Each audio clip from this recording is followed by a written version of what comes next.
Bonjour à tous, je suis Outcast et bienvenue sur ma chaîne où on va parler de Warhammer 40 000. Aujourd'hui, on va essayer d'analyser les règles du codex. Tout d'abord, au niveau des règles de l'armée, nous avons donc maintenant une règle générique qui s'appelle Oath of the Moment, qui est en fait le serment de l'instant. Donc c'est une règle pour toutes les figurines de l'armée de la faction Adeptus Astartes. Au début de votre phase de commandement, vous sélectionnez une unité de l'armée ennemie. Jusqu'à votre prochaine phase de commandement, à chaque fois qu'une figurine ou qu'une unité de votre armée utilise une attaque de tir ou de corps à corps qui cible cette unité, vous pouvez relancer le jet de touche et vous pouvez relancer le jet de blessure. Donc apparemment ça a l'air très fort parce que ça s'applique à toute l'armée. Donc vous sélectionnez une unité adverse et toutes vos figurines qui vont taper dessus vont pouvoir relancer les jets de touche et les jets de blessure.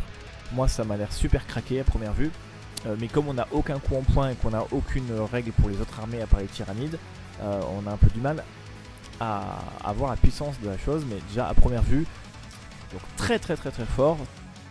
Un petit encart sur les chapitres Space Marine, tout simplement pour dire que vous ne pouvez pas mélanger deux chapitres au sein d'une même armée. Donc si vous utilisez une figurine qui a le mot-clé Ultramarine, vous ne pouvez utiliser que des figurines avec le mot-clé Ultramarine ou le mot-clé Adeptus Astartes. Vous ne pouvez pas mélanger Black Templar, Ultramarine, Imperial First. Deuxième chose, donc maintenant on a les doctrines de combat.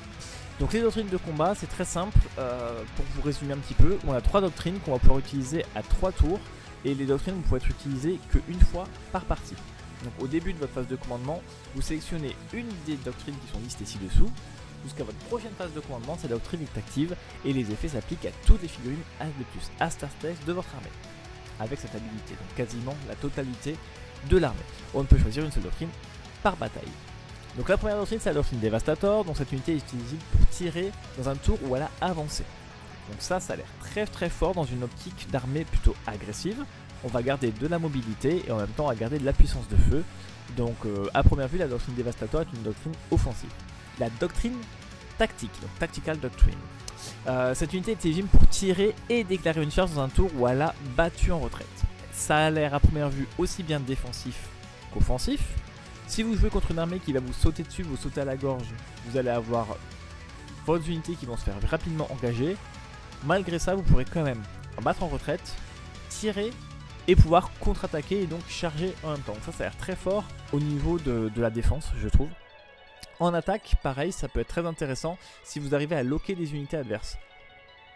Et ensuite, on a la doctrine d'assaut. Donc les unités qui utilisent cette doctrine sont éligibles pour déclarer une charge dans le tour où elles vont avancer. Donc ça c'est pareil, une doctrine uniquement offensive, donc très simple pour des armées vraiment axées corps à corps et axées contact. Donc sachant que ces doctrines-là ne fonctionnent que sur un seul tour, donc sur les 5 tours, c'est-à-dire qu'à 2 tours on n'aura aucune doctrine active, donc il faut bien réfléchir à sa liste d'armées en fonction des doctrines qu'on va utiliser et à quel tour on va les utiliser. De plus, si on utilise donc la règle Gladius Task Force, en fait on va pouvoir utiliser les stratagèmes suivants. Donc le Gladius Task Force, c'est très simple, c'est une armée en fait de Space Marine, tout simplement. Si vous avez toute l'armée Space Marine, vous allez pouvoir jouer ce détachement-là. Seul la mort met fin au devoir. Ça s'utilise à la phase de combat, juste après que l'ennemi ait sélectionné ses cibles. On va cibler une unité Astartes donc alliée, qui est donc en fait la cible des attaques adverses. Et du coup, jusqu'à la fin de la phase, à chaque fois qu'un modèle de votre unité est détruite, ce modèle pourra quand même combattre avant d'être tiré, avant d'être détruit. Donc ça coûte 2 CP, mais ça permet vraiment une unité de contact, de corps à corps, parce que c'est vraiment un stratagème de contact, de pouvoir garder sa létalité, même contre des grosses cibles, ou même si on a malheureusement mal joué ou fait des bêtises, qu'on s'est fait charger ou qu'on va se faire détruire. Si on a les 2 CP, on va pouvoir les claquer et quand même garder notre létalité sur l'unité. Après, honorer le chapitre. Donc c'est encore une fois à la phase de combat. On va cibler une unité de notre armée. Jusqu'à la fin de la phase, les armes de mêlée sont de l'unité en fait ont la capacité lance. Donc lance, c'est qu'on a +1 au jet de blessure en charge. Et si on est déjà sous l'effet de la doctrine d'assaut, parce que tout se cumule, jusqu'à la fin de la phase, on va en plus améliorer la caractéristique de pénétration d'armure. Ensuite, un stratagème en fait de défense qui va s'utiliser dans la phase de tir ou la phase de combat adverse, juste après que l'adversaire est sélectionné. Donc ça c'est bien, il va sélectionner ses unités et nous on va pouvoir réagir en fonction des cibles, donc ça c'est bien. On va pouvoir cibler une unité Adeptus Astartes de notre armée et qui est la cible des attaques. Donc jusqu'à la fin de la phase, donc la fin de la phase de tir ou la fin de la phase de corps à corps, à chaque fois qu'une attaque cible notre unité, on va réduire en fait la pénétration d'armure de 1. Donc ça c'est très intéressant vu qu'on a des bonnes sauvegardes de 2+, de 3+. Si on est dans un couvert par exemple, on va pouvoir vraiment réduire la létalité adverse. Donc on a un stratagème de défense et après des stratagèmes d'attaque. Soit un stratagème pour vraiment ouvrir en deux une unité adverse, honorer le chapitre, soit vraiment un stratagème pour nuller ou pour vraiment arriver à bloquer et à ne pas perdre au trade. Donc only in death does duty end. Ensuite on a donc encore une fois on peut utiliser les stratagèmes, donc si on est toujours dans le détachement Gladius Task Force. Donc c'est la stratégie adaptative, donc c'est à la phase de commandement, donc ça c'est bien, c'est en fait au début on va pouvoir planifier sur notre tour, on va claquer ce CP, adapter notre stratégie en fonction.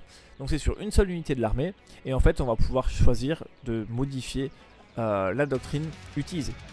Donc très intéressant, c'est au début de notre phase de commandement, donc selon le placement, selon les déploiements, selon comment va évoluer la partie, on va pouvoir vraiment adapter une unité et la booster vraiment en pouvant se replier et charger, en pouvant faire une advance, en pouvant tirer supplémentairement.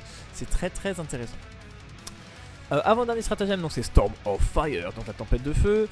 C'est à notre phase de tir, donc en fait on va encore cibler une unité de notre armée. Jusqu'à la fin de la phase, les unités de tir vont ignorer les couverts. Et en plus de ça, si on est sous l'effet de la doctrine Devastator, on va pouvoir améliorer encore une fois la pénétration d'armure de notre unité. Encore une fois, n'oubliez pas Oath of the Moment, si vous ciblez l'unité, vous pouvez relancer le jet de touche et jet de blessure. Là maintenant vous ignorez le couvert, en plus de ça vous rajoutez un -1 en pénétration d'armure. Ça commence à faire beaucoup de bonus qui se stack. On va passer maintenant au dernier stratagème, donc les escouades tactiques. Donc on va pouvoir le faire pendant la phase de mouvement adverse, donc ça c'est très intéressant. Et juste après donc que l'adversaire a fini donc de faire ses mouvements d'advance, les mouvements normaux ou les mouvements de fallback. On va cibler une unité Astartes Infanterie ou une unité montée. Donc c'est la première fois qu'on voit enfin qu'il y a une sélection, c'est pas Adeptus Astartes, c'est juste l'infanterie ou les unités montées, donc pas les chars par exemple. Quand on est à 9 pas de l'unité ennemie qui vient de finir son mouvement, donc l'unité ennemie avance, elle finit à 9 pas, hop, on déclenche le stratagème. Donc en fait c'est très simple, cette unité peut immédiatement bouger d'un des 6 pas supplémentaires ou faire un mouvement normal de 6 si on est sous l'effet de la doctrine tactique.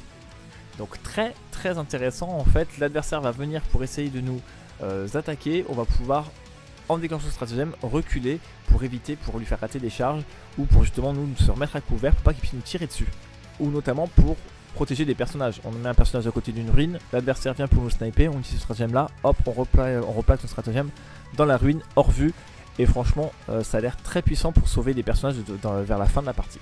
Maintenant on va regarder un petit peu aussi, il y a quelques équipements, l'armure d'artificier, donc c'est très simple, sur un personnage seulement, le personnage a une sauvegarde à 2+, et un Finnopen à 5. Donc ça très intéressant si on veut faire un personnage burné qui va aller à la castagne, ça va lui donner pas mal de résistance supplémentaire. Deuxième objet, donc c'est l'honneur véhément, donc en fait c'est sur encore une fois un personnage unique. On va ajouter un à l'attaque et un à la force des armes de combat. Donc ça c'est vraiment pour un personnage qui va aller à la castagne.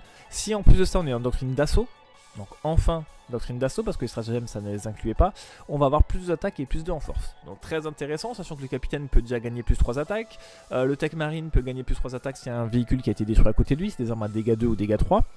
Donc on peut déjà passer à je sais pas 7, 8 attaques, 9 attaques, 10 attaques, de force 6, 7, 8, ça peut monter très vite, donc ça peut vraiment faire un gros missile.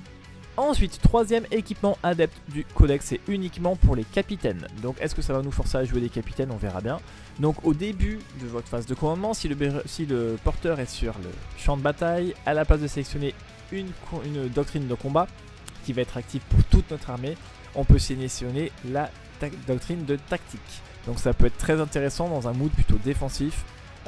Ou encore une fois offensif, mais il faudra bien voir que le capitaine dans ce cas là sera très exposé et sûrement une des cibles prioritaires de l'adversaire. Mais en défense ça a l'air très fort en fait, puisque du coup on va sélectionner donc la doctrine tactique, et si on le fait jusqu'à notre prochaine phase de commandement, cette doctrine est active pour le porteur et son unité.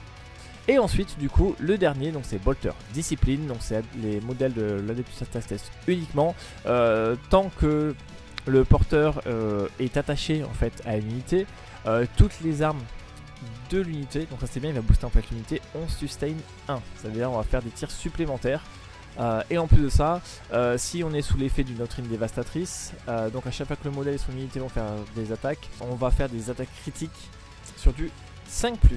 Donc c'était un petit tour sur les règles de l'armée Space Marine en attendant d'avoir les coups en point et d'avoir le reste des index. Mais déjà on voit que l'armée Space Marine a l'air très létale et très puissante avec pas mal de relances. Donc on verra après comment ils coupler ça avec les datasheets de l'armée. Voilà, je vous souhaite à tous une bonne journée, je vous dis à bientôt sur Outcast.